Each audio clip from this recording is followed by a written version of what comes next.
rotura prematura de membranas.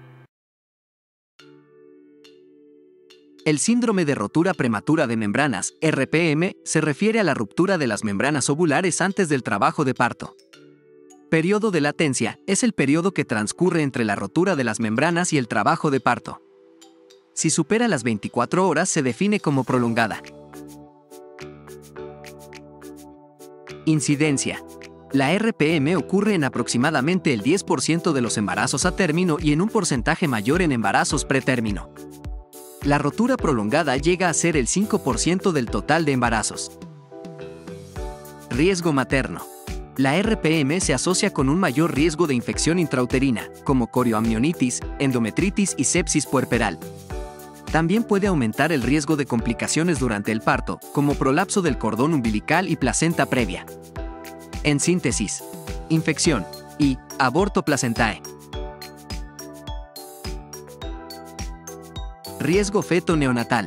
La RPM puede aumentar el riesgo de complicaciones para el feto, con un aumento en la morbimortalidad neonatal y esta depende de inmadurez, que se presenta con enfermedad de membranas hialinas en el recién nacido y presentaciones pelvianas. Infección. Este riesgo aumenta con la duración del periodo de latencia, después de las 24 horas aumenta 5 a 25% de los casos. Accidentes de parto. Con prolapso del cordón umbilical y o partes blandas. Mecanismos de la rotura espontánea. El mecanismo exacto de la rotura espontánea de las membranas no se conoce completamente, pero se cree que puede estar relacionado con la debilidad de las membranas o con la inflamación y la activación de enzimas que degradan el colágeno. Existen 3 mecanismos. 1. Por alteración de la estructura de las membranas cervicales. Se produce antes de la maduración, posición y dilatación del cuello uterino, muy común entre la semana 10 y 34. 2. Por deformación o estiramiento a nivel del orificio cervical. La rotura ocurre luego del borramiento y comienzo de la dilatación, más contracciones uterinas. En las roturas prematuras se rompen juntas el amnios y el corión, porque están muy unidas por una capa esponjosa. En el parto a término, la capa esponjosa permite el desplazamiento del amnios sobre el corión. 3.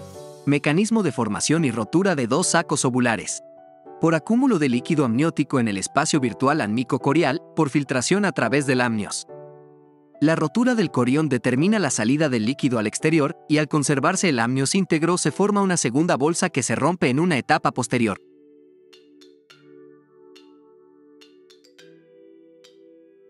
Etiología. La RPM puede tener múltiples causas, como infecciones genitales, estrés mecánico, anomalías estructurales del útero o las membranas, deficiencias nutricionales y factores genéticos. Entre los más importantes tenemos traumatismos. Por tacto vaginal, colocación de amnioscopios, catéteres y sondas. Miomas. La presencia de miomas uterinos también pueden provocar ruptura prematura de membranas. Infección local. Colonización por tricomonas, estreptococos del grupo A, Neisseria gonorrhoeae, Chlamydia trachomatis, todas estas debilitan las membranas ovulares. También la vaginosis bacteriana se asocia al RPM. Incompetencia istmicocervical o cervicouterina.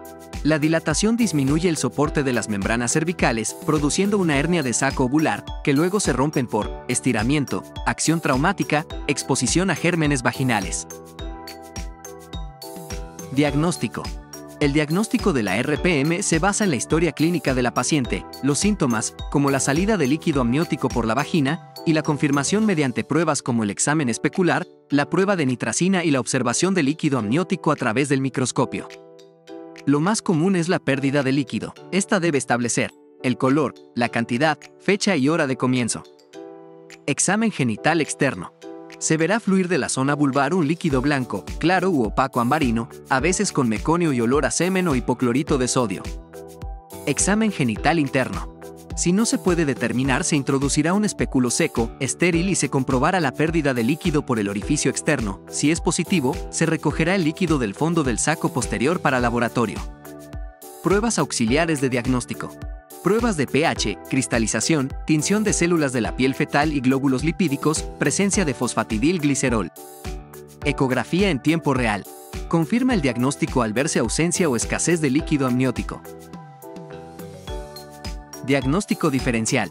Es importante diferenciar la RPM de otras condiciones que pueden causar pérdida de líquido vaginal, como la incontinencia urinaria, la secreción cervical normal y las pérdidas de líquido vaginal debido a infecciones. Es por eso que debemos nombrar las siguientes. 1. Emisión involuntaria de orina. 2. Flujo vaginal abundante. 3. Rotura alta de membranas. 4. Saco ovular doble o bolsa amniocorial. Conducta obstétrica. La conducta obstétrica ante la RPM depende de varios factores, como la edad gestacional, la presencia de infección, el bienestar fetal y las condiciones clínicas de la madre. En algunos casos, se puede optar por la espera vigilante, mientras que en otros puede ser necesario inducir el parto o realizar una cesárea. Es por eso que dividimos la conducta obstétrica en dos factores. A. Infección ovular. B. Desarrollo y madurez fetal. Las muestras se deben obtener de vía vaginal con espéculos o pipetas, aunque estas aumentan el riesgo de contaminación séptica. Para evitar esto se puede usar apósitos estériles de gasa o algodón en la región vulvar. Si en la muestra hay fosfatidilglicerol, se deben administrar corticoides para inducir la maduración pulmonar fetal. Conducta ante infección ovular. Si se sospecha o confirma una infección ovular, corioamnionitis, se debe administrar tratamiento antibiótico intravenoso y considerar la interrupción del embarazo si hay signos de infección grave o deterioro del bienestar fetal. Entonces debemos seguir los siguientes pasos. Interrumpir la gestación. Extraer muestra para cultivo y antibiograma. Administrar antibióticos, ampicilina 2 gramos intravenoso cada 6 horas, más gentamicina, 3 a 5 miligramos de peso día, intramuscular. Conducta cuando no hay signos de infección ovular y se presume inmadurez fetal. Conducta expectante con cuidados de asepsia-antisepsia y cumplir. Reposo absoluto en cama. Higiene perineal, sin lavado perineal, con antiséptico no irritante cada 6 horas. Prohibición de tactos vaginales o colocación de espéculos o amnioscopio. Control de contracciones uterinas durante 30 minutos cada 6 a 8 horas. Control de temperatura y pulso cada 6 horas. Recuento de fórmula leucocitaria para detectar infección, neutrofilia con desviación a la izquierda, y antibióticos profilácticos, AMPI más Genta. En gestaciones menores a 26 semanas, con un producto menor a 1000 gramos. Habrá viabilidad fetal baja y riesgo materno por infección alta. Se considerará un embarazo extramembranoso o extraamniocorial.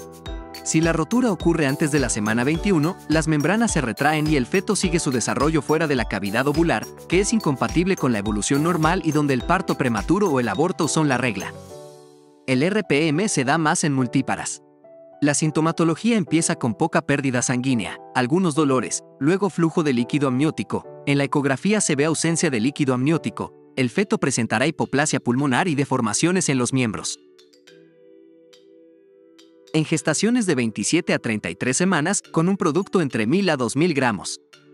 Si se confirma madurez fetal, se procederá a la interrupción de la gestación en las 24 horas. Si el diagnóstico es inmadurez, se administrará betametasona, 12 miligramos cada 24 horas por 2 días. Por ningún motivo se debe repetir dosis de rescate a la semana, luego mantener conducta expectante hasta la semana 34 e interrumpir el embarazo. No se recomienda útero-inhibición. Si se cuenta, realizar prueba de fosfatidilglicerol para madurez pulmonar para realizar la interrupción del embarazo. Con la ecografía se puede evaluar la madurez placentaria para ver maduración pulmonar. En gestaciones superiores a las 34 semanas, con un producto de 2300 gramos. Si están dadas las condiciones, se realizará inducción del parto con oxitocina. A. Se realizará solo un tacto vaginal al comienzo y otro al pujar. B. Se administrarán antibióticos, ampicilina 2 gramos cada 6 horas intramuscular. Si la inducción fallara, se debe realizar cesárea. Amnioinfusión. En algunos casos de RPM, se puede realizar una amnioinfusión, que consiste en la introducción de líquido en la cavidad amniótica para reemplazar el líquido amniótico perdido y mejorar el bienestar fetal. Se debe introducir en la cavidad uterina solución salina o Ringer normal para prevenir la compresión del cordón umbilical y facilitar la versión externa. Sus complicaciones son hipertonía uterina, prolapso de cordón, rotura uterina, abruptio placentae y muerte materna en el 2%. Técnica de amnioinfusión. Administrar solución salina a 37 grados centígrados. 500 ml en 30 minutos. Infusión continua 3 ml por hora hasta 900 ml, monitorear por ecografía y frecuencia cardíaca fetal. La vía más usada es la transvaginal por un catéter intrauterino y en caso de membranas íntegras usar vía transparieto abdominal. Conducta en el puerperio. Después del parto, se debe evaluar y tratar cualquier signo de infección puerperal, como fiebre o dolor uterino anormal. En ausencia de infección, se debe realizar control cada 12 horas de temperatura y pulso, involución uterina y loquios. Mantener antibióticos por 4 días. Administrar oxitóxicos. En presencia de infección, realizar controles cada 6 horas y continuar antibióticos hasta 3 días después terminado la infección. Conducta neonatal. La RPM da niños potencialmente infectados y pretérmino, los cuales deben tratarse según protocolos. Los recién nacidos de madres con RPM pueden requerir cuidados especiales, como evaluación y tratamiento de infecciones, monitoreo del bienestar respiratorio y cuidado de prematuros si el parto ocurre antes de término. Preguntas residencia. Una de las contraindicaciones absolutas para prolongar la gestación en una amenaza de parto prematuro es: A. Ruptura prematura de membranas con sospecha de infección ovular. B. Polihidramnios. C. Preeclampsia. D. Eritroblastosis fetal. E. Hipertensión arterial crónica.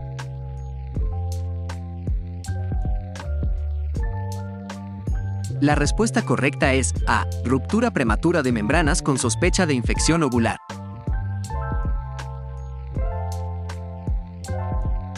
La presencia del mioma en la función reproductora ocasiona: A. Parto prematuro. B. Placenta previa. C. Ruptura prematura de membranas. D. Parto precipitado. E.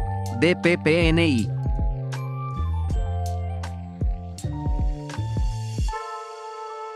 La respuesta correcta es C. Ruptura prematura de membranas.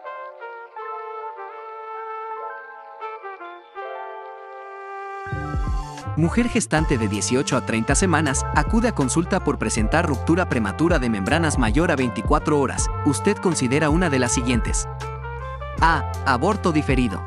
B. Incompetencia cervicouterina. C. Aborto provocado. D. Aborto espontáneo. E. Ninguno.